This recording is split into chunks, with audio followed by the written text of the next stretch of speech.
To get the full course, visit www.zdub.com. Hello everyone, welcome back to the yet another tutorial course that is provided to you by ZDub Technologies and Services. This tutorial course aims at teaching the C# programming language to you all and its applications. So, C# is a programming language that has varied applications. In this tutorial, we will cover each and every concept of C# that you need to know as a beginner, and slowly we will advance towards the intermediate or advanced level topics that will make you a professional or basically make you ready for taking up professional projects in C#. So let us start with the tutorials. In this first video, we will be discussing in general that what is C#, what are its features, why it is preferred so much, and what are the domains in which the C# programming language could be applied. So first of all, C# as a general introduction, if we talk about, so it is a modern and a general purpose programming language. Apart from that, it is also an object-oriented programming language. It was developed by Microsoft and approved by two pioneer organizations, which include the European Computer Manufacturers Association, properly known as ECMA, and the International Standards Organization, popularly known as ISO. If we talk about the popularity of C# as a programming language, so according to the Stack Overflow Developer Survey of the year 2019, C# was considered as one of the most popular programming, scripting, and markup languages.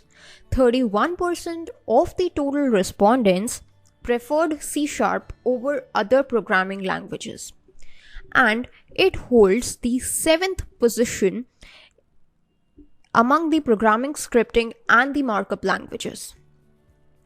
If we talk about the job market, so C# provides varied opportunities. According to Indeed, in USA alone, during the month of January 2020, on an average, 32,000 jobs were posted, which required the developers to have C# as their pioneer skill, and the average salary offered was $96,000. So this proves that C# is indeed in demand and it has various opportunities for the developers.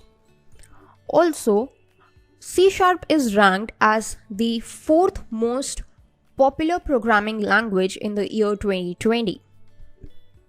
So that is why we are here with the C# tutorials. If we talk about a little background of C# and its history, so we know that it was developed by Microsoft, but the person who developed C# is known as Andreas Helsberg. C# was developed during the development of the .NET framework by Microsoft. An important feature is that C# is designed for the Common Language Infrastructure, that is CLI. So Common Language Infrastructure, as the name suggests, is an infrastructure which helps us to just communicate with the different types of languages and just provides us a common environment. It consists of the executable code and the runtime environment, which allows the use of the various high-level programming languages on different computer platforms and the architectures. Applications of C#. So, as we know that C# is a very popular language, it is in high demand. But what are the areas in which you can apply your knowledge of C#? Well, there are these different areas, there are these different domains where you can use your knowledge of C#. These domains include the mobile applications. If you are thinking of developing mobile applications, then you can do that using Xamarin. desktop applications, general desktop applications such as inventory management or hotel management, any kind of applications you want that require a desktop application and a database connection could be very easily designed using C#. The different web applications, web services, and the websites could also be developed with the help of C# and the corresponding .NET framework. Either you can use the web forms for this purpose or the MVC architecture, that is the model, view, and the controller. What are all these? We will look at it in detail later on. Other applications of C# include games. If you are planning on going into the gaming industry and developing these different kinds of video games or mobile applications, then also you can just go with C#. VR or the virtual reality applications could also be developed using C#.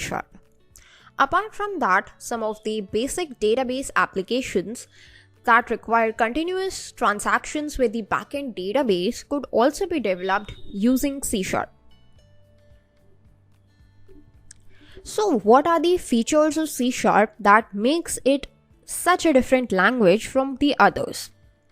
Well, these are these features. The first one is that it is a modern and a general purpose programming language. It is object-oriented, which means that it gives a clear structure to the programs. It provides security in the form of data hiding. It ensures that the code is reused again and again, which ultimately leads in the lowering of the development costs. It is a component-oriented programming language. Apart from that, C# is very easy to learn and simple to use. So even if you have no programming experience, then also you can very easily learn C# and straight away begin to develop the simple applications. Also, C# is very close in concepts to the other programming languages that are industry pioneers such as C, C++, and Java.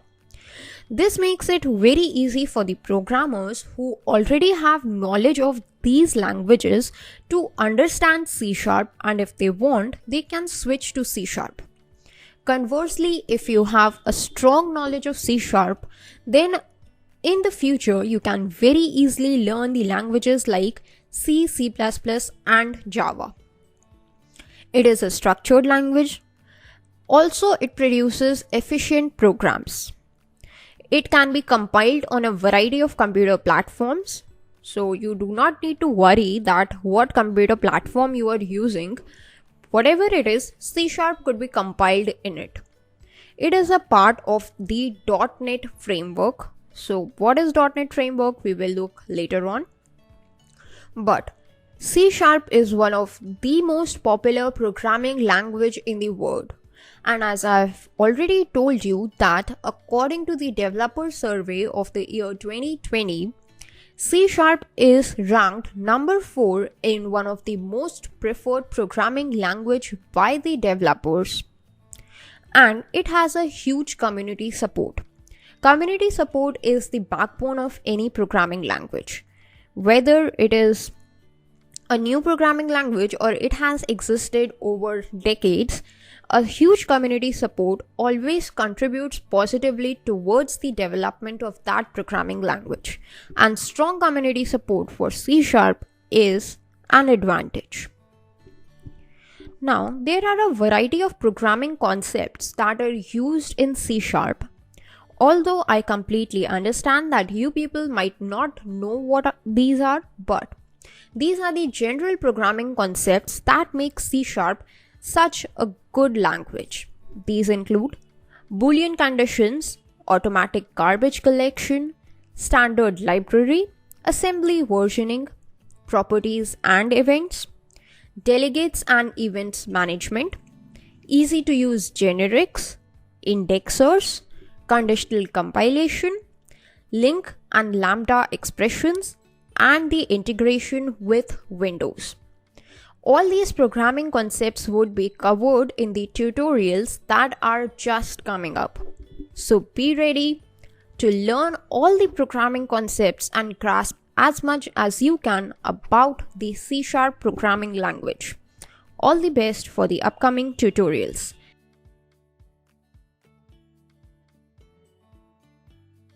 In the previous video where we introduced the C# programming languages and discussed its basics, we talked a lot about the .NET framework.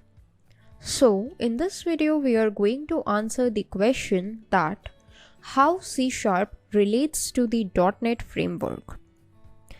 Before beginning to discuss the C# programming and its concepts, we must understand the relation between the two.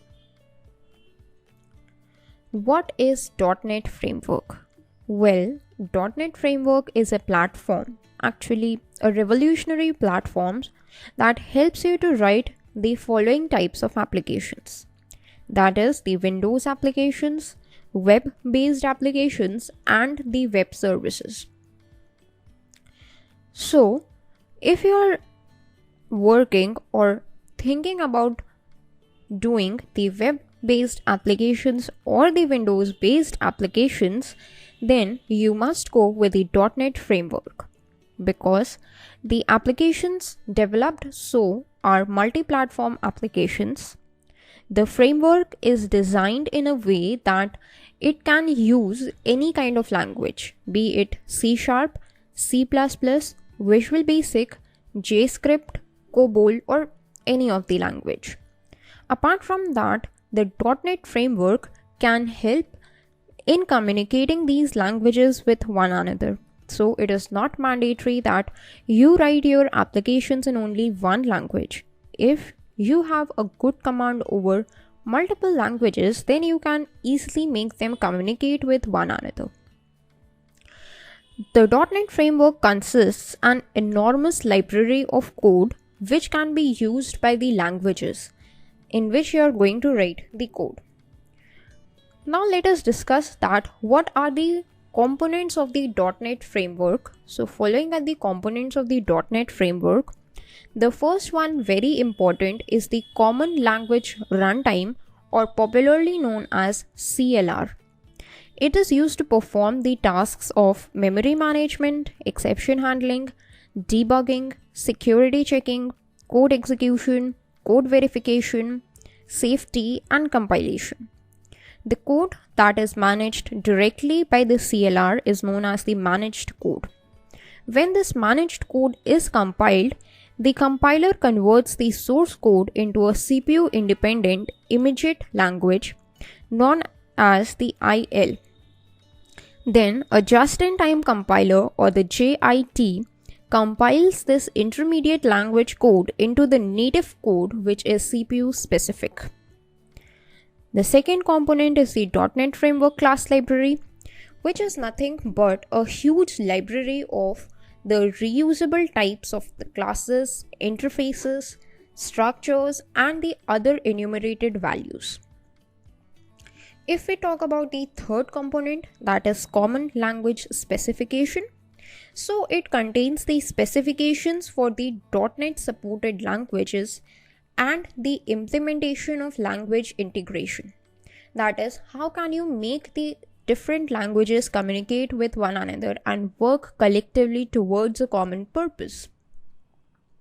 Common Type System provides the guidelines for declaring, using, and managing the types at the runtime, and apart from that, the cross-language communication is also facilitated. Metadata and Assemblies. So metadata is the information about the program. It just describes the things like how they are stored in memory, while assembly is a logical unit that consists of the assembly manifest, type metadata, the intermediate language code, and a set of resources like the image files. Windows Forms, which is another component of the .NET framework, contains the graphical representation of any window that could be displayed in the application. Windows Forms are used for the development of the Windows-based application. Their counterpart are the web forms, which are used for the development of the web-based applications. Like the Windows form, the web forms also have the graphical units which could be applied very easily using drag and drop methods to design an application. ASP.NET and ASP.NET Ajax. So ASP.NET is the web development model, while Ajax is an extension of ASP.NET for the implementation of the Ajax functionality. The ASP.NET Ajax contains the components that allows the developers to update data on a website without the complete reload of the page. ADO.NET. ADO.NET is a technology that is used for working with the data and databases. While we were discussing about the applications of C#, we saw that it could be used for the development of the database applications as well. So ADO.NET provides a major role, or it plays a major role in that purpose by providing access to the different data sources such as SQL Server, XML, OLE database, etc. This ADO.NET allows the connection to the data sources for the different types of operations like the creation of the database, the updation of the database, the retrieval from the database, and the deletion of the data from the database. Next component we have is the Windows Workflow Foundation, abbreviated as WF. This workflow foundation helps in the building of the workflow-based applications in Windows. It contains the activities, workflow runtime, workflow designer, and rules engine. Windows Presentation Foundation provides a separation between the user interface and the logic and helps in the development of the visually appealing interface using the different types of media, graphics, animations, etc. Windows Communication Foundation, abbreviated as WCF, is the technology that is used in the building and the execution of the connected systems. Then we have Windows Card Space, which provides safety for accessing the resources, and whenever we are trying to share the personal information over the internet, then card space can help to secure our information from unauthorized access and usage. LINQ, that stands for Language Integrated Query, imparts data querying capabilities to the .NET languages themselves. So suppose you are trying to build a C# application which is requiring the maintenance of a database. Then with the help of the LINQ queries, instead of knowing any kind of a database language such as SQL, you can simply write all your database queries using the C# code itself, which is very similar to the traditional SQL, and it helps you to perform all of the functions that you could do with the SQL. So there is no overhead to learn another database language if you are not already comfortable with it. Next we have is the C# IDE. So IDE, we know, stands for the Integrated Development Environment. It provides an environment such as a text editor and a compiler. Now these could be used together in writing and execution of the programs. What are the uses of IDE? Well, using the IDE, we can easily write our code, we can easily execute it, and it would be easier for us to maintain the code. So, the three different types of IDEs that are provided by Microsoft for C# programming are Visual Studio, abbreviated as VS, Visual C# Express, abbreviated as VCE, and Visual Web Developer. So these Visual C# Express and Visual Web Developer are freely available from the official website of Microsoft. Apart from that, the C# source code could very easily be written using any basic text editor, like even the notepad could be used to write the C# programs. Then you can use a simple command line to just compile those programs using the .NET framework. But we will be using IDE because IDE provides us these different kinds of advances or advantages which are not provided by the simple text editors.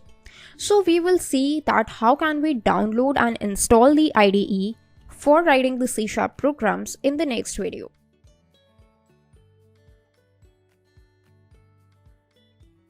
In this tutorial video, we will learn that how can we develop or basically install an IDE before the development of the C# programs. So basically what we will be doing is we will be seeing the beginner console applications first of all.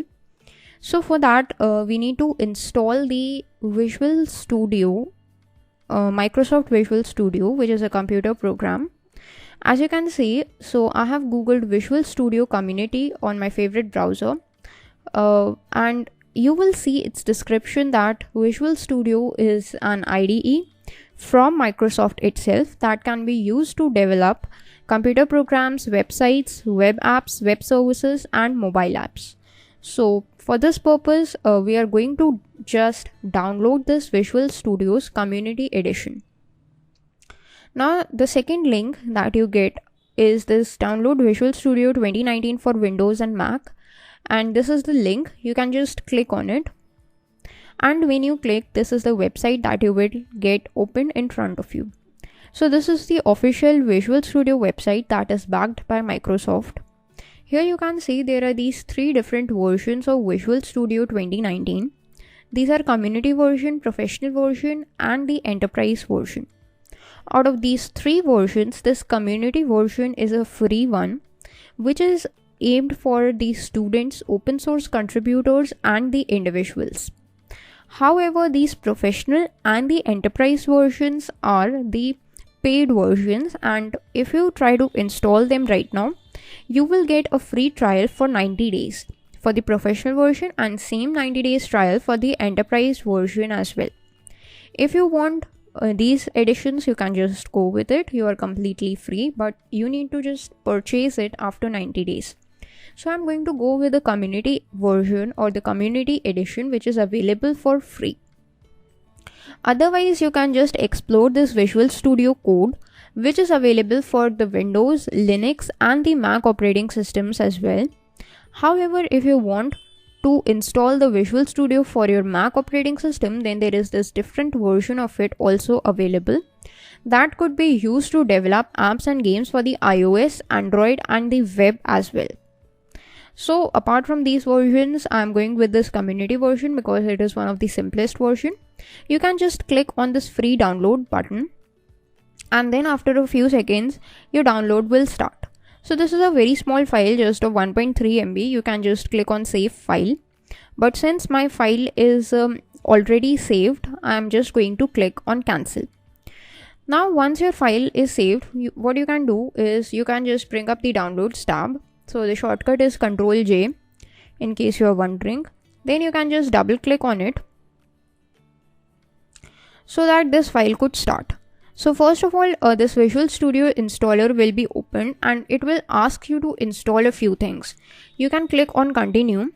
Now since I have already installed this, so what happened was my everything was ready, but you might be asked to wait for a few seconds while a file is downloaded, and that file is of around 75 MB.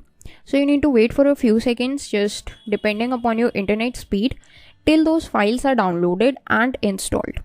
After their installation, this kind of a window will be opened in front of you.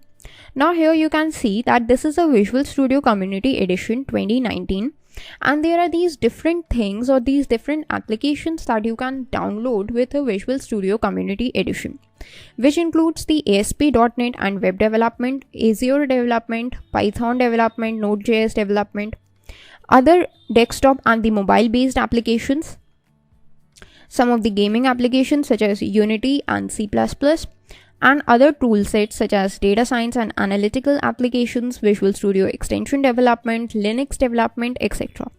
So whatever you want to install, you can just check on it and it would be installed, right? Like I just checked on this Python development. So what happens is my total space required over here changes to 2.75 GB. But I don't want Python, so I can just uncheck it. Whatever you want, you can just check it. So what I'm going to do is this .NET desktop development that is used for the building of the WPF, Windows Forms and the console applications using C#, Visual Basic and F# with .NET Core. So this is what I'm going to download. Let's just tick on it and you can see 4.74 GB is the size required, and then you can click on install. Now here you can see that it has started downloading. Now what happens over here is this Visual Studio installer will see and identify all the other versions that are available on your system. What happens in my system is this Visual Studio Enterprise Edition of 2017 is already installed. So if you want, you can just use it as well. But if you want this Community Edition to be installed, you can install it. So here what will happen is this Community Edition would be installed, and after its installation is complete, it will start it. As you can see, this checkbox is checked that start after installation. The size of the file is around 1.37 GB, and the option we had was installing with downloading. That means that as soon as the files are downloaded, they are installed as well. Like you can see, downloading is set at 2%, while installing is also set at 1%. So this helps us to save some time. That is, as soon as the packages are downloaded, they are installed simultaneously as well. But I'm not going to download this file. I'm going to use this Visual Studio Enterprise Edition for 2017 only. If you want, you can go with the Community Edition 2019 if you are a new user. So I'm just going to click on pause. There is not going to be any difference between these two because there are only slight changes, so you won't be facing any issues. Now I have paused my download, but you have to just wait till the download completes, right? And I'm going to just exit this Visual Studio installer. Now what I'm going to do is I'm just going to open up my Visual Studio. So how can you open up? You can just go to the search bar and search for Visual Studio, right? So Visual Studio. So you can see Visual Studio 2017 is what I have got. Let us just open it up. So here your version, that is whether it is a community version, it is a professional version or an enterprise version, would be shown along with its year of release, that is 2019 in your case, but in my case it's 2017. So you need to wait for a few seconds till it opens. Now once it's opened, you can see that in the recent tabs I have got these bunch of projects that I have already developed. But since you have just installed your Visual Studio, so you may not get them. So don't need to worry, because once you develop them, then only they would be available. So what we will be doing is we will be just creating a new project. So here are these different types of project templates available. You can just go with this console application from the .NET framework, because this is the first kind of application that we will be developing using C#. This is the console application. This is the simplest kind of application. So you can just click on it. And here what will happen is you will be asked to provide it a name. Let us just provide it as first app, right? And then you can just click on OK. Now what is this? This is a new project window which will help us to just create the projects depending upon different languages like C#. We can create these different kinds of applications using C#. If you want, you can just go with Visual Basic, which is another language to create the projects. But with C#, I'm going to create a console application. Now, when you are happy with it, you can just click on OK and wait for a few seconds while your project is being created. So, yeah, this is the code that we get by default on the creation of the project. It is a very simple code, and It contains some of the basic code that you may use while the creation of your C# program. Now, what is this code? What is the structure of a C# program? How can we write our own code in it? How can we run it? And basically, how can we work with it? All these things we will explain in the next video. So that is all for this video.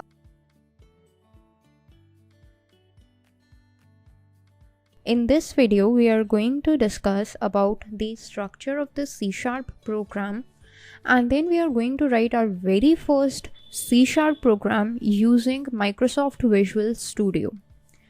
So you can see that this is the code that we got from our previous video. So if you don't know how to just create an application in C#, you can just watch our previous video. So here what we have done is we have basically just created a console application, and all this code is pre-written because of our IDE. Now this is an advantage of IDE, that you got some of the code pre-written. Now this code enables you to just write whatever program that you want, or whatever piece of code you want to execute. You can just write that only and you will be able to execute it. So before starting to just write some code and executing it, what we will do is we will just try to learn the structure of this program. That is what all these statements are and what it means. The first statement is these bunch of statements that are prefixed with this using keyword.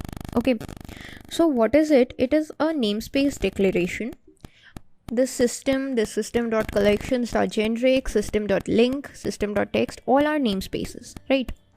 So actually we do not need these much of namespaces in a general program or in a starting program. We can just delete them, and here we have using system.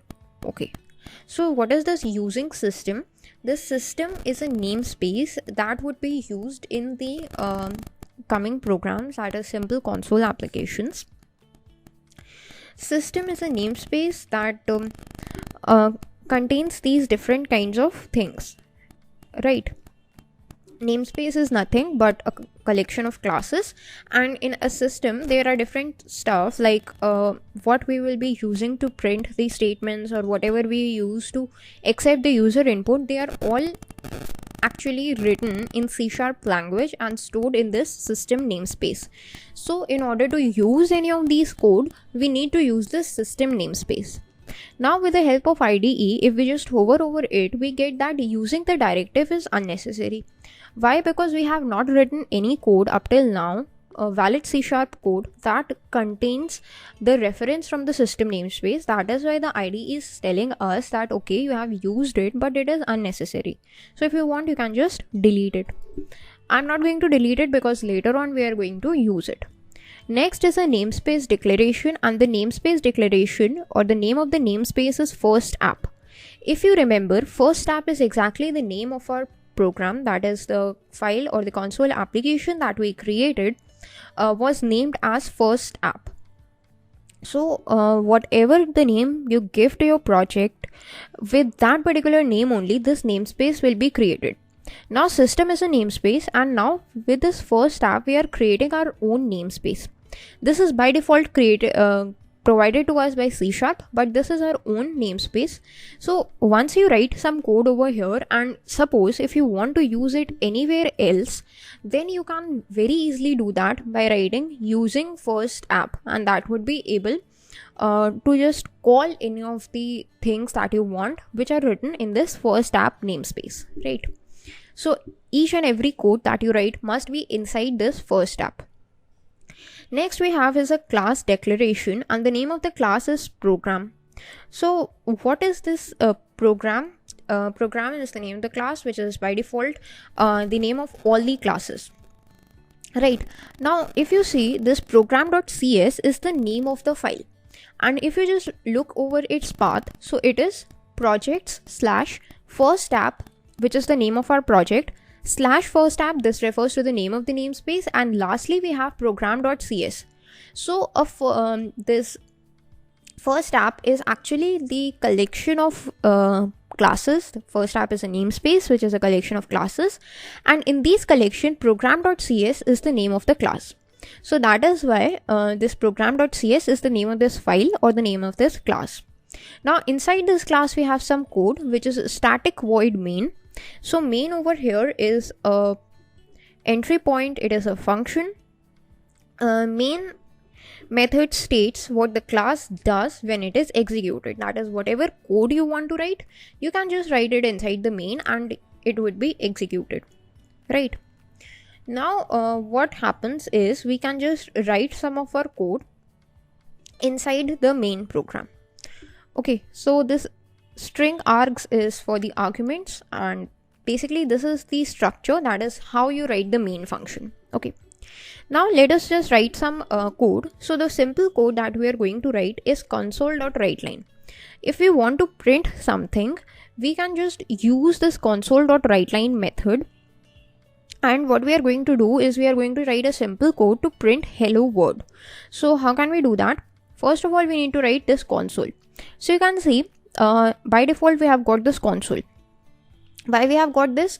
Because this is a suggestion box given to us by IDE. As soon as we start typing something, our IDE automatically gives us suggestions. So this is another advantage of IDE, where you automatically get the suggestions that what you can do. So you can just press tab and this console would be written over here. Okay, now one thing, let us just again type this console. Okay, now if we just hover over it, here is this tooltip shown, that class system.console, which represents the standard input, output and error streams for the console applications, and this class cannot be inherited. Now what this means? System.console means this console is actually a class which is a part of this system namespace. Now if you want to use this console class, you need to make sure that this using system is already written on your program, otherwise you won't be able to use it. Okay, and this is used to handle the input, output and the error for the console applications. Since we are using console applications, so we would be using this console only. You can just write this console, and as soon as we wrote this console, you can see that this using system is now highlighted. Means now if you hover over it, we are not getting that it is unnecessarily written. Why? Because we are using the console class, which is a part of the system namespace now. Then you can put a dot. Now when you put a dot in any of the classes, you are able to access its methods. So the convention goes like this: you can write a namespace, you put a dot, and you are able to access all the classes of that particular namespace. Now you just write the name of the class, and then again you put a dot, and you are able to access all the methods of that particular class. So the method that we are concerned with is known as this Writeline method, that is used to write a single line onto our console. Then we need to provide these parentheses.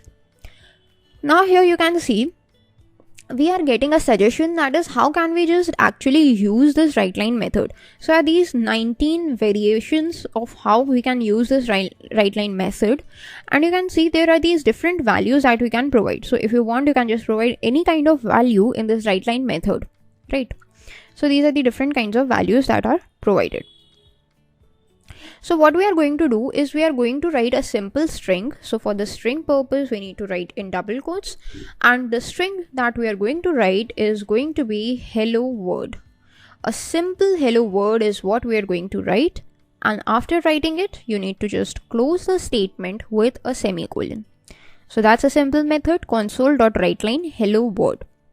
Now the question is, how can you run your program? In order to run your program, you have this start button given over here. You can just click over it and nothing happens. Why? Well, the reason is we just ran our program. This hello word was printed on the screen, but we were not able to see it. The reason being, we were not able to hold our screen in front of our eyes. It just executed it and then exited the screen. So how can we just hold this screen? So for this purpose, two methods are there. Okay, the one method is you can just go to this debug option, and here is this start debugging option whose shortcut is F5.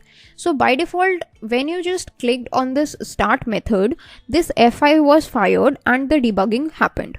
But if you just click on start without debugging, that is a shortcut of Control and F5, then what happens is your screen is held. You can see hello world is printed and the screen is held for us.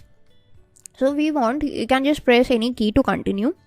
So I just pressed any key and then only the screen exited.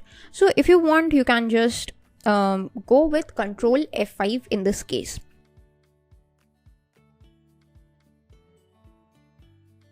In this video, we are going to see basically something more. We are trying to understand more about how can we just write the programs in C#, right? So in the previous video, we introduced ourselves with the concept of this debugging. That is, we can start the debugging, but the screen won't be held for us, and whatever the output we provided, it would not be shown to us. So as an alternative, if you want to run your program, so you can just write start without debugging, or just use the shortcut Control F5, and this thing or this screen will be held for you. But what if you want to debug your code and still you want to hold your screen? So for that, what you can do is you can just write again after this console writeline or whatever code you want. After you have written all of your code, then the very last line, that is the line just before this closing braces, what you need to write is, again you need to write this console, put a dot, and then you need to use this readline method. So what does this readline method do? As we can see, this tooltip tells us that it reads the next line of characters from the standard input stream. So basically this readline method helps us in the C# to capture the user input. So whenever we are writing this readline method, then what happens is the compiler waits for the user input. Until and unless the user has provided an input, the compiler cannot exit the program, and it can only exit if the user has provided some kind of an input. So that's why this readline is used, so that the compiler needs to hold its screen until and unless the user has provided some input, and you can just view the screen for as long as you want. Now since I have written this readline, I can simply press F5 from my keyboard, and you can see that this hello word is printed and the screen is held because it is waiting for the user input. You can just press any key, like I pressed, and then press enter. Then what happens is the screen is gone afterwards. So this is a way through which you are able to hold the screen for yourself. Now we have read about this readline method, that is, using this readline method we can just accept the user input. But there are other methods also, like console.read. So read is another method. If you see, so it is also used for reading, but it reads only a single character. So if you are working with a single character or the stuff like this, where you just want to hold the screen, so you can just use this console.read method also instead of the readline method. Then you can press F5, and what happens? This hello word is printed, and you can just write any single character, and this read method would be executed. So if you want, you can just write the read method, or you can just use the readline method. The difference being, read method reads a single character, while the readline method reads the whole line in one go. Similarly, we have this console.writeline method. Let us just use this console.writeline method once again over here, and now we are going to print a message that I am a C# program, right? A very simple string, that is what we are going to print, right? Now if we just execute it, then what happens? So first this hello word is printed, and in the next line I am a C# program is printed. Now if we just exit from here, so why these messages are printing in the separate lines? Because of this writeline method, this just writes a single line onto the console and then just moves the statement onto the next line, so that once the line is printed, you are automatically taken to the next line, so that whatever printings you want to do, you can just do into the next line. But if you want to print it in the same line, then what you can do, either you can just put a full stop over here, that is this exclamation mark is here, so I can just write I am a C# program like this over here, then this would be printed in the same line, right? So hello world, I am a C# program, this all is printed in the same line. Or what you can do is you can just omit this statement over here, and you can just use another method. That method is known as console.write. So instead of the writeline method, you can simply just use console.write. And now if you just execute it, so you can see that since we use this console.write method, this hello world is printed, and then on the same line I am a C# program is printed. And since we use this console.write method, so the input we are supposed to give is on the same line only. It is not on the next line, it is on the same line only, right? So this is the difference between console.write and the console.writeline method. If you want your input or your output to go on to the next line, you can just use console.writeline method. Now let us just talk about the comments. So this is something I have written, simple C# program. So this is a message that this is a simple C# program I have written, and you can notice that the color of this line is different. It is of green color, while the other things are of different colors, either black, blue or red color. So what is this? This is a comment. This means that it is a message given by the developer or whoever is writing the code to the person who is supposed to read the code afterwards. This means that this message would not be printed or it would not be executed anytime, but only it exists so that we can know that what this program is doing. So this is a simple C# program as a message that we can give to anyone else without executing it. And it is how you write a comment, that is you put a slash and an asterisk sign, and then you end it with a slash and an asterisk sign. And if you want, you can just hover over it through multiple lines, like you can just write these multiple lines of comments, like over here also you can write I am a comment. So this is a multi-line comment. There is another comment that is known as a single line, that is represented by double slash. So you can simply write I am another comment. So this would also not be executed, but this is only for a single line. So if you just write something over here, it would be treated as a valid code. And if you want to comment it out, you can just prefix it with these double slashes. So this is the usage of comments in C#. They would be used for a variety of purposes later on. That's why I have explained to you their uses. Okay. Now, one interesting thing is, suppose we just omit this using system statement. This is the namespace we have removed. Then what happens is this console is now not recognized by C#. Why? Because we understood in the previous video that console is actually a class which is present in the system namespace. And since we used the first line as using system, so we were able to just use this class. But since we have removed it, so now this C# has no meaning for this console, and that is why we are getting this error. So this is how you are getting errors in your IDE, and if you just hover over it, you are able to get that what the error stands for. That is, the name console does not exist in the current context. Then you have a potential fixes option, that is, the IDE tells you that how can you fix this error. So for this you have a shortcut. Either you can press Alt Enter or Control and a full stop from your keyboard to get a possible solution. So I'm going to just press Alt Enter. So these are these different options available which I can use to just remove this error. The first is using system. If you want, you can just click on any of these solutions and they would be applied. Okay. So if I just use this using system, then this namespace, system namespace would be added, and I will be able to just use this console.write method or console.read method very easily. But there is another solution that I can simply write system.console.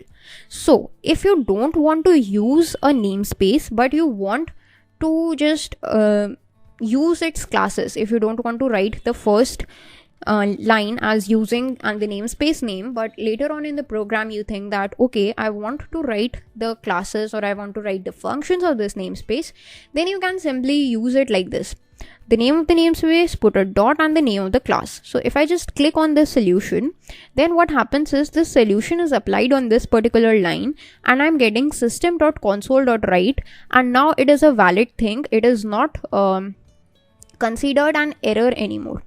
If I want, I can simply just press Alt Enter. I can just use it over here also, and here also I can press Alt Enter and use it. Now if I just press F5, so yeah, it's doing the same thing.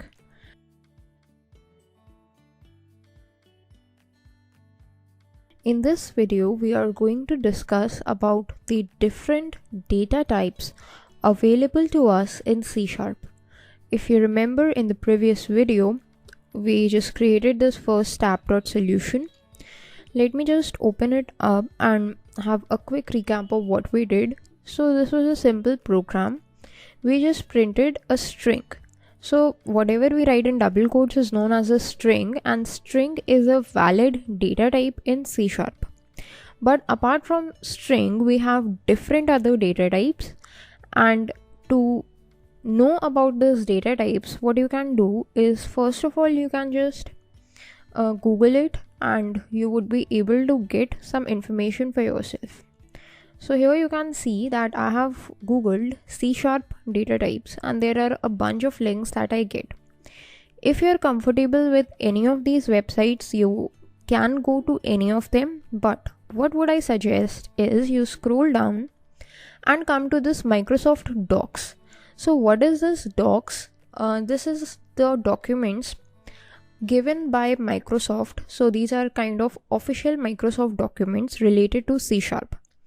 And whatever information you want on the data types, each and every information in the most accurate format is given by Microsoft in these docs. So this is the link, built-in types C# reference. You can follow this link.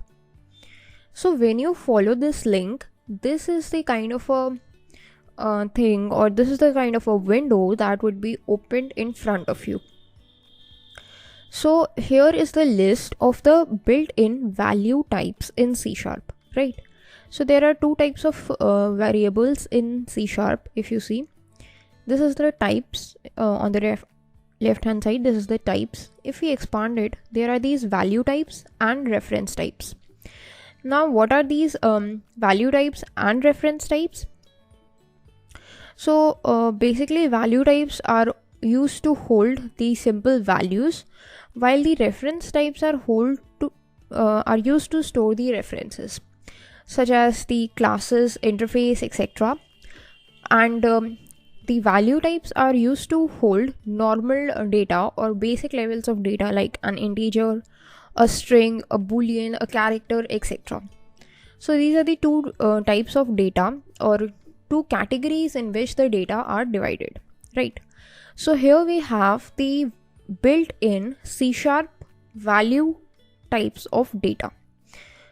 So we have this bool that is used to store the boolean values, byte, sbyte, char, decimal, double, float, int, and so on. If you just scroll down, there are these value types.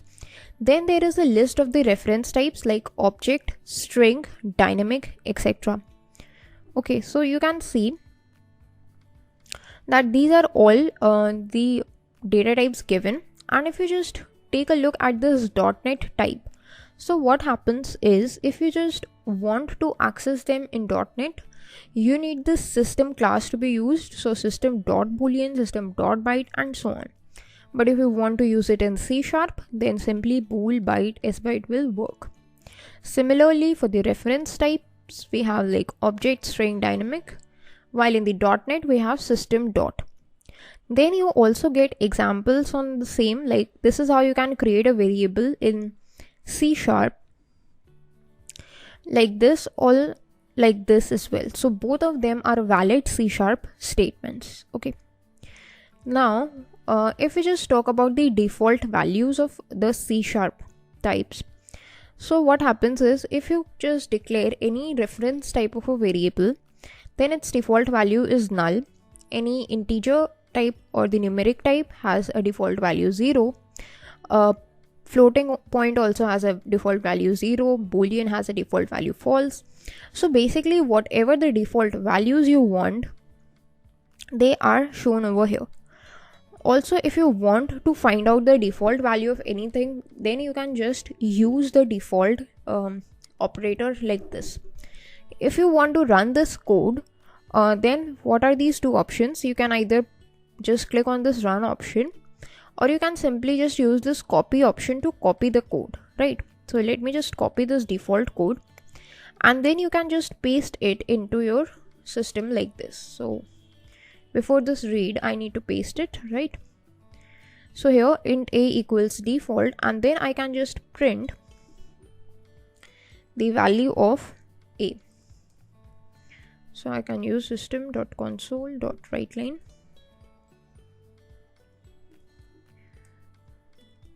a, right? So yeah, let's just use Control F5.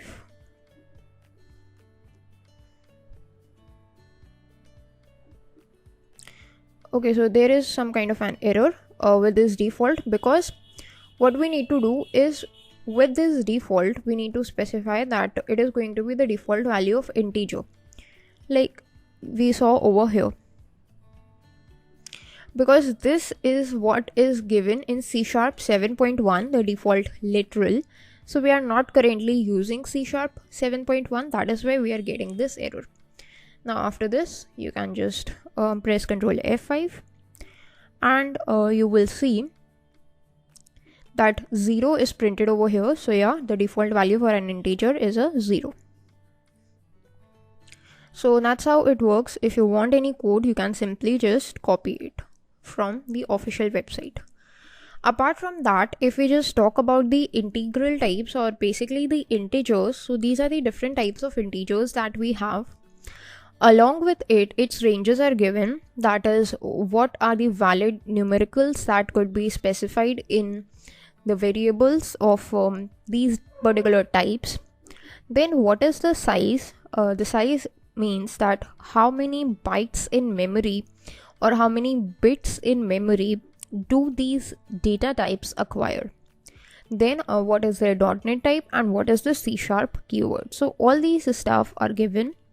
You can just hover over it, and you would be able to get all the information that you want. Apart from that, the integer literals can be of different types, like decimal, hexadecimal, or binary. So how can you write it? That's how you can write it: the decimal literals, hexadecimal, and the binary literals, right? So these, all the information is given to you in the official Microsoft documents. This means if you just run into any kind of an error, then you can no doubt go into these official documents, because Microsoft has got your back. Similarly, for the floating point literals also, or the floating point numerics also, we have got the same thing, that is approximate range, the precision value, the size in bytes, and the .NET type. So float, double, decimal. Then how can you use them? All of them, it's all given. Now we also have the real literals. So for declaring these real literals, we need to use these suffixes. Like if you want to just declare a double, then you need to suffix it with either a small d or a capital D. For a float, you need F suffix, and for a decimal, you need an M suffix. So if you want to see its code, here is the code that you can just find out, or the code you can see. So it's pretty simple, right? All the operations or all the possible things are given to you. So we have seen the default values, etc. Then there is this unmanaged types in C#. So which includes basically all of the variables or all the data types that we have seen. Apart from that, any of the enumerators, pointers, and the structures are categorized as the unmanaged types. Right, so what is this unmanaged type? It is a topic of later on, so we will just look at it, but later on in the video tutorials. So for this, right now you can just focus on all of these different kinds of stuff where we just read about these different kinds of variables, these different kinds of data types. So in the next video, what we will do is we will just try to understand that how can we use them, how can we use these data types or these different kinds of variables, how can we declare, then how can we use these different kinds of data types in our programs.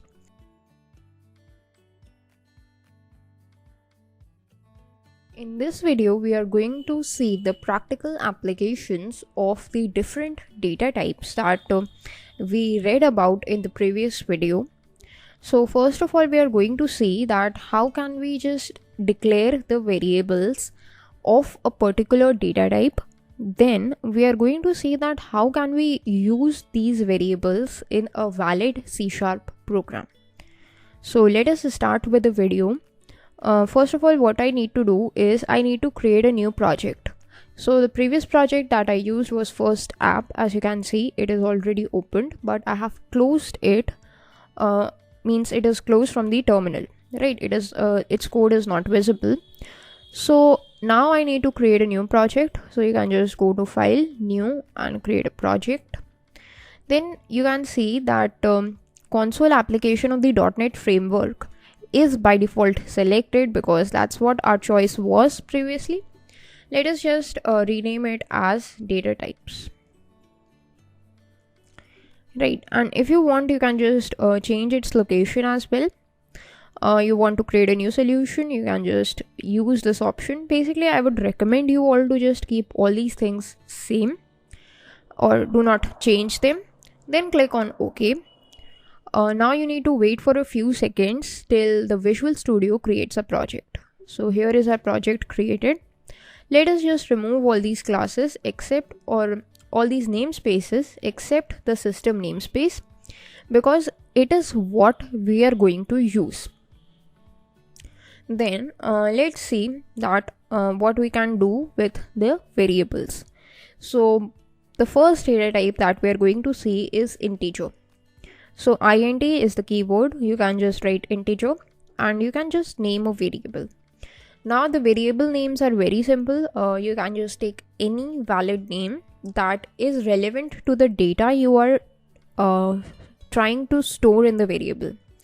Like right now what I'm going to do is I'm just going to take an age variable that is supposed to store the age and then just print it. Okay, so the name of my variable is going to be age. You cannot actually you can the name of the variable anything that you want. So instead of age I can just have named it as IOP, a simple one, right? But it does not make any sense.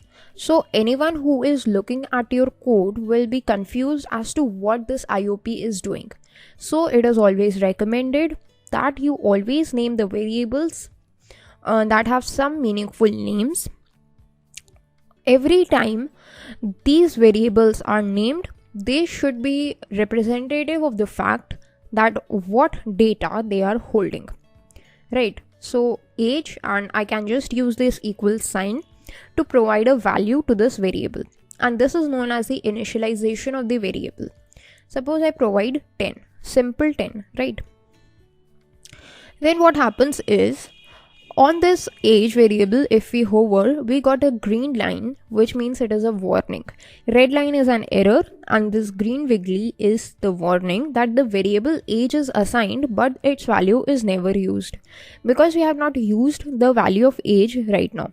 Okay, so what we can do is we can simply just use this console statement, console.writeline statement, to write a new line.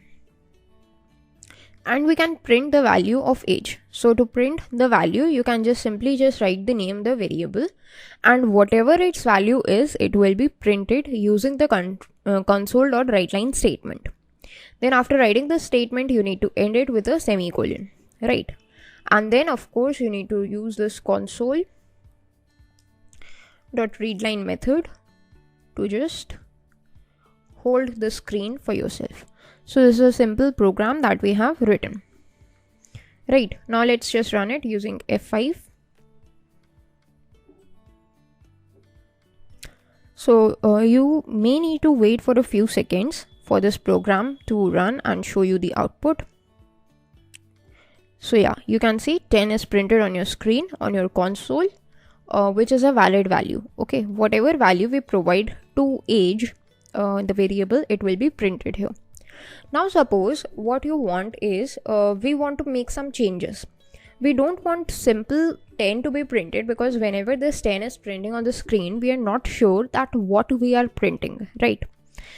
We can just say only 10 as a number. We don't know if it is an age, if it is some score, or if it is some kind of points, or whatever it is, we are not sure about it.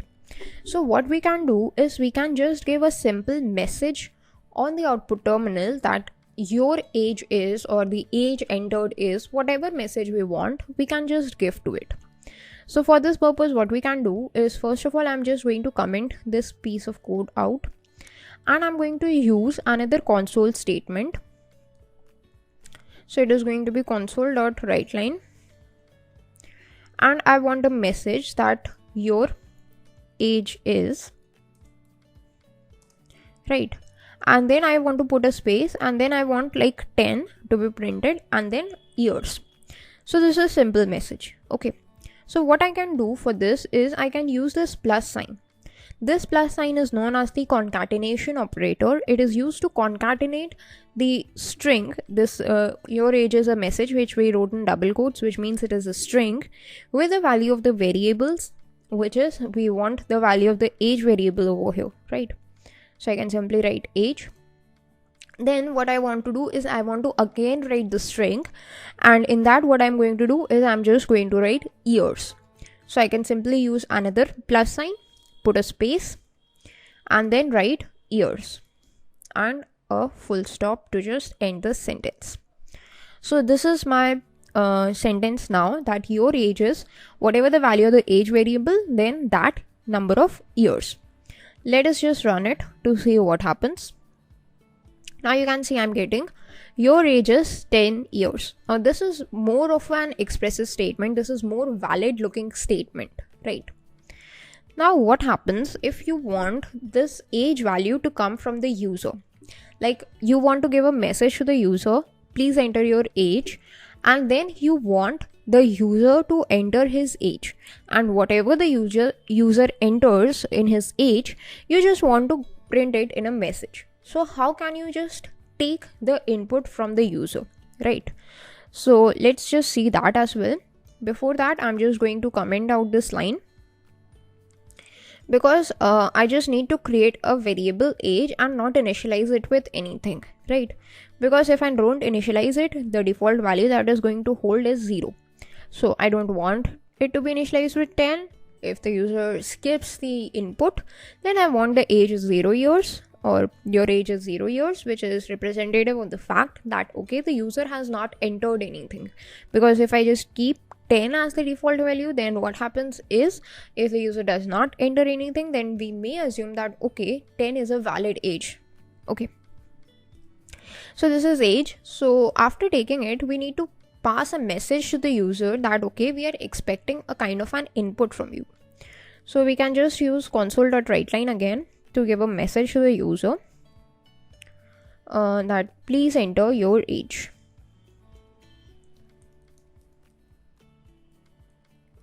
Right, and that's a simple message. Now whatever the age user enters, we need to just accept that age. Okay, so we can accept it in using this console.readline statement or console.read statement. We already know the difference between console.read and console.readline. So console.readline is what we are going to use. Simple.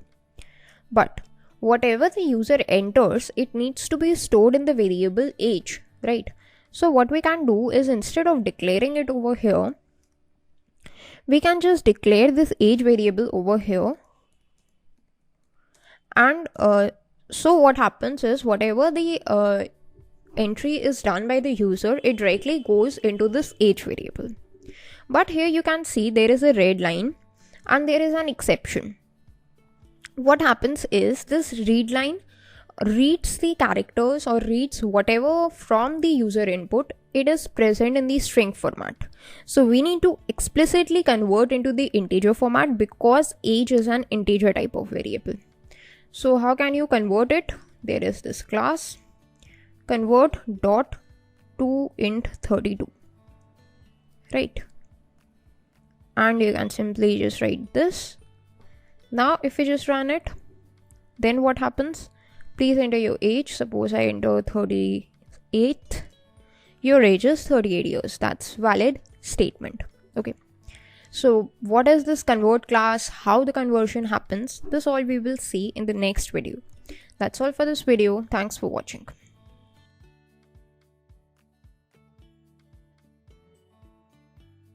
In this video, we are going to explore more about the data types that we are looking from the previous two videos. So basically, what is the concept of the data types? We already know. We know how can we accept the user entry, and then how can we print that particular user entry using the concatenation operator, right? Now what happens is, in the previous video we used this convert.toInt32 class. Now what is all this? If you hover over it, this toInt32, then what you get is a message that converts the specified string representation of a number to an equivalent 32-bit signed integer. Now what happens is, whenever this console.readline function is used, this function actually converts that whatever the user enters, whether it is a number, whether it is a string, whether it is a boolean value, it converts it into string value. So in the previous example, when I entered 38, so this 38 was stored as a string value, but we were expecting an integer value. So what we did was we converted it into integer using this convert class. This convert class is one of the many classes available in the system namespace. Now we are already familiar with the console class of the system namespace. So convert is another class available in the system namespace. Since we are using the system namespace, so we are able to access this convert class as well. If you hover over it, you can see the class system.convert, which means it is present in the system namespace. And its description is that it converts a base data type to another base data type. So string is a base data type and it converts it into int32. This 32 is the size of the integer, means we are converting it into a 32-bit integer, right? 32-bit means 4 bytes. So this age variable is now going to hold a size of 4 bytes. But since 32 is a very small number, what we can do is, instead of converting it to int32, we could have converted it to int16 as well. So there are these different methods in which we can convert, like with the help of 16-bit integer, it is converted into 2int16. So what happens is, it is going to hold 2 bytes of memory. Similarly, if you want, you can just explore these different kinds of options available. So you can simply write this convert, put a dot, and you write 2int. So there are these three options: 2int16, 2int32, and 2int64. It converts it into a 64-bit signed integer, right? And apart from integer, basically you can convert it to any of the valid data types that we saw. If you want to convert it to boolean, so we have 2 boolean. If you want to convert it to byte, we have 2 byte. If you want to convert it to decimal, we have decimal. If you want to convert it to double, if you want to convert it to date time, we have these different kinds of options. Basically, all the data types are available for conversion in the convert class. Now, this is mandatory for conversion because this read line always reads a string output. Now, what happens if you want like the string input from the user? Then in that case, you do not need to use this convert class. You can simply just write the console.readline statement or the console.readline function, and whatever it returns, you can just store it directly into the string variable, right? So let us just try and see it. what I'm going to do is I'm just going to accept the name of the user and his age. So I want console.writeline. First of all, I want the user's first name. So please enter your first name.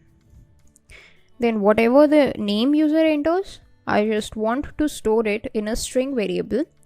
So for the string, you can simply just create string, use this keyword string, and then f name is going to be the name of my variable. And then I can simply write console.readline. Okay. Then I want the last name of the person. So I can just copy this all and paste it here. Right, so please enter your last name. And this time it's going to be stored in another variable called lname. Now whatever the user enters for fname and lname, that is what I want to show in this console.writeline. So basically I want to show, first of all, outside the string value actually, fname. Then I want to put a space between them. So this space is a character. So whenever you are trying to just use any kind of characters, they must be in double quotes. So fname plus a space, and then I want to concatenate the last name. And then I want another concatenation operator, because I want like this, first name plus last name. Suppose I entered John Doe. So I want John Doe's age is, and whatever age he has entered, that much years. So this is what I have done. You can just refer to it anytime if you find it confusing, but it's actually really simple. Okay, so this is what my program is going to look like. Let us just clear up these comments from the previous video. Okay, so now let us just run it. So what happens is, please enter your first name. Let us just enter John. Please enter your last name, that's Doe. Please enter your age, a fictional age of say 76 years. John Doe's age is 76 years. So that's a simple message that we have got for ourselves. So this is how you can accept the string entry and how can you print it. Okay. So if you see this console.writeline method, it is very messy. Means like you can see, you have to remember all these opening quotes, closing quotes. You need to remember that where you want to put these concatenation operators, everything, right? With practice, you're going to master this skill where you would be able to just work with it. But when you are a beginner, then you may face some kind of problems. So how to cope up with it? We have another way through which we can just use the value of the variables and our custom message on the same place using this console.writeline methods. Now this method is known as the concatenation operator or the concat method, because we are using the plus sign, which is a concatenation operator. But there is another method, and that method is known as the placeholder method. Now what is this placeholder method? It says that wherever you want your values of the variables to be written, you can just write a placeholder over there and then later on provide the value of those variables, and those values will be substituted at the place of the placeholders, right? So I know it may sound a bit confusing, but it is very simple. Let us just write it. So it's console.writeline, and in the parentheses and this semicolon. Okay, always remember to write the semicolon. Now what is this placeholder? You can just write whatever placeholders you want in the double quotes. Now the placeholder is written like this. Okay, then you can put a space. Now what I'm going to do is I'm just going to use this statement only. This is the same statement I'm going to use. Instead of this f name, I have used this placeholder 0 because I want this f name to be written over here. Then a space was written, so I provided a space. Then the L name was written. So L name is another variable. That is why I have used another placeholder, say 1. Then again a space was there, or basically no space was there, because we used this apostrophe s. So this was the same thing we used. So let us just write it over here as well. Age is, and after is we have provided another space. Then we use the value of this age variable. So since it is again a variable, we need to write another placeholder. This time it is going to be 2 in curly braces, right? Then again there was a space, and then there was this years and a full stop. So this statement that we wrote like this could be written like this. Okay, now you must be wondering that, okay, we have written 0, 1, 2, but how do we know which variables are? So we can just put a comma and write the name of the variables like this. Right, now let's just run it.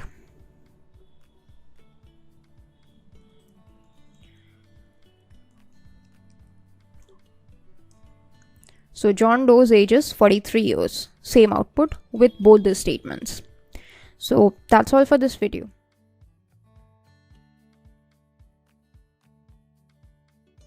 In this video, we are first of all going to see the default values, or the values of the different kinds of variables. We have seen that what different data types are available in C#. We have seen the practical examples of integer and strings. Now in this video we are going to see some other types of datas, or other data types such as float, decimal, boolean, etc. Now basically we are going to see the ones that are used mostly in C#. So what are they? The first one is float. So you can simply just write float. Then we know the drill, that is how we declare a variable. So say f is the name of the float variable, and you want to store something to it. So I want to initialize it. Simply I can just write 89.87 or 89.86, whatever it is. Then you need to just write a small f or a capital F over here. As soon as you write that, the C# recognizes that, okay, it is a float kind of a data that we're trying to provide in this f variable. Then you can just put a semicolon. Now in order to print it, what we can do is we can just use this console.write method to just print the value of this f. Then console.read key. Basically read, read key, read line all do the same task. So let's just use this read key this time. And then if we run it, so 89.86 is printed, and you can see the f that we wrote over there is omitted, because it is not a part of the actual variable. It's not a part of the actual value. It is just used to refer to the fact that, okay, we are trying to store this float data in this f variable. Now we use this write statement over here, but instead of the write statement, let's see what happens if we use this write line. Then if we just try to run it, then also it's running, but the only difference is that we are getting the cursor into the next line, right? So similarly we can just declare different kinds of variables like decimal, d, and we can just store any kind of a data and prefix it with a small m or a capital M. So whenever you do that, it is a decimal kind of a variable. Now let us just copy it and paste it here. For the decimal, there is another write line statement for the decimal d, right? Let's just run it. Now we are getting these two values. Okay, so similarly we can just declare any other type of variable, like if we want boolean, so we can declare bool. It accepts only two values, either true or false, so you need to declare it that way. Like false starts with a small f, so you can just declare it like this, small f ALSE. And if you want a true, you can just declare true like this. If you just use this capital T over here, then it won't be acted as a true, it won't be treated as a true value. So you need to use this small t, because as the IDE is, you can just get that, okay, it's changed to blue color, which means that true is a keyword in C#. Then we have character, so we can just declare char C. Now whatever you are declaring in the character types of variables, it is always supposed to be enclosed in single quotes, right? You cannot just declare a character variable simply. You just always need to enclose it in single quotes. Here you can just declare a simple single character like Z. Just as strings are enclosed in the double quotes, so the characters are always enclosed in the single quotes. Now, let us just use these two console.writeline statements for printing B and the value of C as well. That's it. Let's just run it. So yeah, we are getting these four values: 89.86, 89.7898, true, and Z. So this is a simple way how you can get the values. How can you print it? These data types I have discussed because they are the ones that are used mostly. Okay. Now we have one thing. If you remember, we when we were discussing about the data types, we saw the range of the data types. That is, what are the valid values that we can write in the data of that particular data type. So suppose we want to print a range of any of the data or the data type, then how can we print it? So for that purpose also, we have something in C#. Let's just use this console.writeline method first. Suppose we want to print the minimum and the maximum value that could be stored in an integer. That is, what is the range of the integer. So we can simply write min, and in this min we are just going to store int. We can simply write int, put a dot. Now as soon as we put a dot, these are the different kinds of things we are provided with. So this min value is used to print the minimum value that is possible to be stored in an integer, and conversely this max value gives us the maximum value that is possible for storage in an integer. So let us just use this min value to print the min value. Then on the next line I want to print the max value, so I can use this kind of a symbol \n, which is known as an escape sequence. Now what is this escape sequence? We will take a look just a few seconds away. First of all, let us just try to use this maximum value. So the max value is going to be int dot max value, right? And then you can close it with a semicolon, close the statement. Now if we just run it, you can see the min value we have got is minus something, and the maximum value we have got is positive something, right? Now not only for integer, you can get it for any kind of a valid data type, like for float. If you want, you can just change it to float. So float.min value and float.max value. You can just press F5 and you will see that the minimum value for the float and the maximum value of the float is printed. Now you remember this. Okay, over here, we just scroll down. We use this \n. So what is the usage of this \n actually? This \n is known as an escape sequence, which is used to perform these simple tasks, such as printing a new line. This \n is used to print a new line. That is why, if you remember, this min was in one line and this max and its output was in the other line. So if you just go to this escape sequence, this is a Microsoft website again, docs.microsoft.com, where all the information about the escape sequences are present. They are always followed by a \, or they are denoted by a \, and followed by a single letter. And these are these different kind of escape sequences that you can use. The main ones that we are going to use again and again is this \n, which is used to enter a new line, this \t, which is used for a horizontal tab, this \v used for a vertical tab, and these things. Like if you want to use a single quotation mark or a double quotation mark or a \, or a literal question mark, you can just use it using these \. So let us just see their example. Escape sequence, this new line we have seen. Another one is let's just say the carriage return, or this bell symbol. That's a very interesting one. Suppose we simply just use this \a. So if you see, this \a is used for a bell alert. Now what happens is, if we just run it,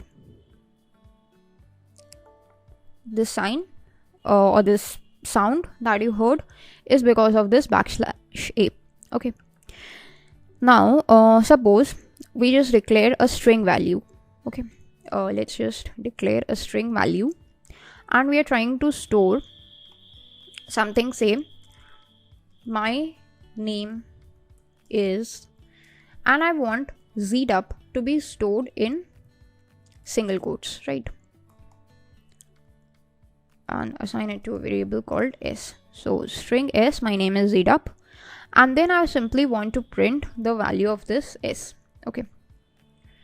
So it's possible, it's very simple. But if I want to use this ZDUP in double quotes, that means instead of the single quotes, I want to write these double quotes.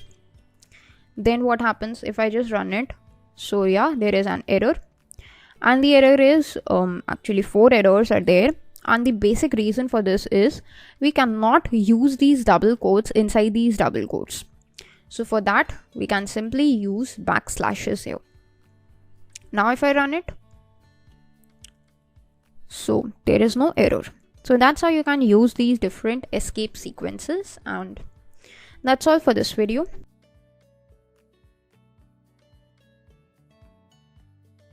Hello everyone, welcome back to the C# tutorials.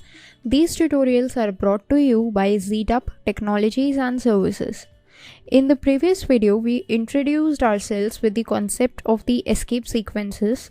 So in this video, we are just going to see some of their applications. Okay. So what I have done is I'm just going to declare a string s, and in it I'm just going to use some of the common escape sequences that we will be using, and then we will try to just understand that what they do. So this is the first escape sequence, that is \t, which is used for a horizontal tab. This is a, and you can just know that this \n is for new line because we have already seen it. So new line. Then we have something for the vertical tab that is known as \v.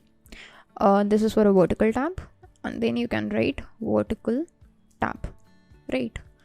Then if you want to use the single quotes, you can simply just write it like this. And if you want to use the double quotes, you can write it like this again. Okay. So this is a simple string. Let's just use F5 so that we are able to just print this string.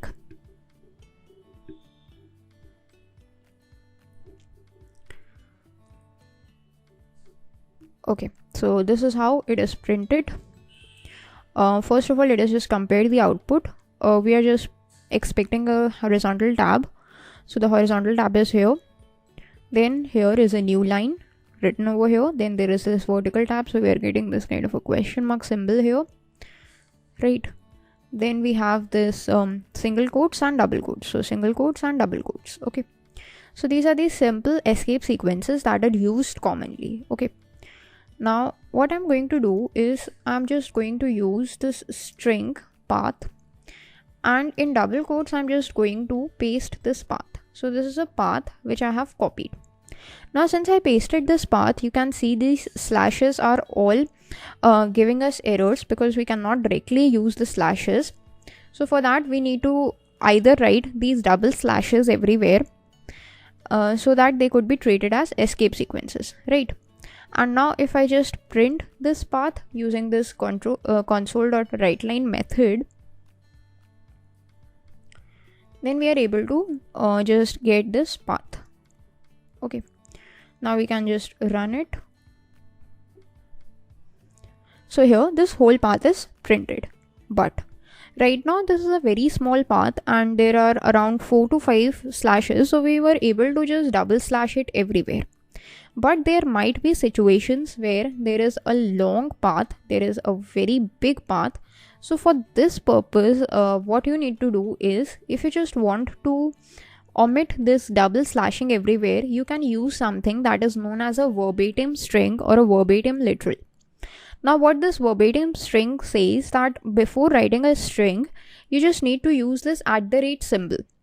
And as soon as you use this @ symbol, you might have noticed that all the errors from the slashes have been removed. Now when this @ symbol is used, these slashes are treated as slashes and not a part of the string.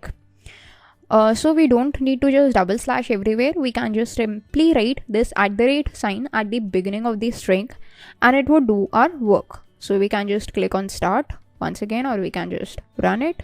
Then you can see our path is printed as it was done before, but our work is reduced very much.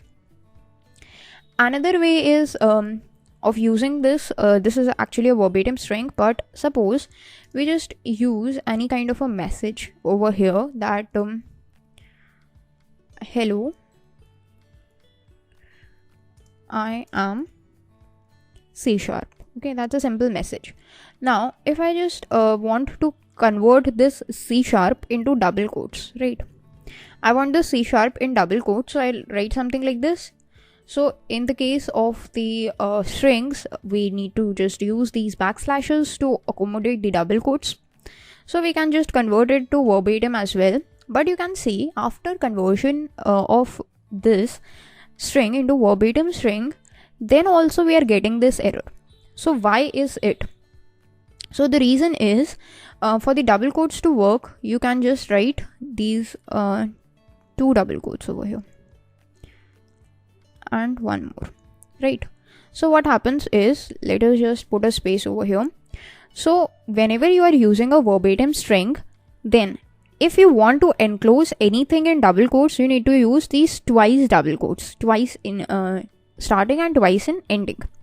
Then only it will work correctly, and then you don't need to use this sign of the slash with the double quotes. Now you can just print this message and run it. So you can see hello, I am C# is present in the double quotes. So this is the usage of the verbatim strings, which helps us to just reduce our tasks drastically. And whatever is possible through the escape sequences could be just used in the verbatim strings as well. Now let us just look at another topic in C#, and that is known as the concept of the arithmetic operators. Okay, so the operators are used to just operate, and basically they are used to store the result of the operations, or they are used to carry out a particular operation. So the operators which are used to carry out the arithmetic operations are known as the arithmetic operators, right? So we will see their examples right now. First of all, what we can do is we can just select these lines of code, go to edit, and there must be an option of commenting them. So here it is not present. So what you can do is you can just select them and press the shortcut Ctrl+K+C from your keyboard.